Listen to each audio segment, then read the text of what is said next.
Hello friends, જય શ્રી કૃષ્ણ. કેમ છો તમે બધા? મજામાં? અત્યારે આપણા દેશની પરિસ્થિતિ બહુ નાજુક છે. વોર ચાલે છે.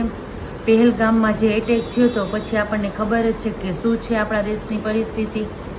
તો હાલ તો આપણે ઓપરેશન સિંદૂર ચાલે છે, પણ જ્યાં ઓપરેશન સિંદૂર થયું આપણે અને રાજી થયા એ સારી વાત છે, પણ આપણા દેશના જવાનો જે બોર્ડર ઉપર લડે છે આપણા માટે, અને આપણે નિરાશ છે, આપણે નિરાતે સૂઈ શકીએ છીએ, પણ જે દેશના જવાન લોકો બોર્ડર ઉપર છે એ પણ કોઈના દીકરા છે, કોઈના ડેડી છે, કોઈના હસબન્ડ છે, તો આપણે એના માટે પ્રાર્થના કરીએ કે એ સુરક્ષિત રહે અને એ એમનું મિશન પતાવી અને શાંતિથી પાછા ઘરે આવી.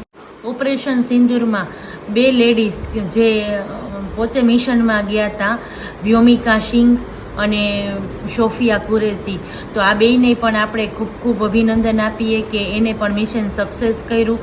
અને જેને આપણા નેતાઓને, આપણા વડાપ્રધાનશ્રીને આપણે સપોર્ટ કરીએ, આપણે શાંતિથી રહીએ અને આપણા જે આજુબાજુના લોકો છે એને આપણે સપોર્ટ કરીએ.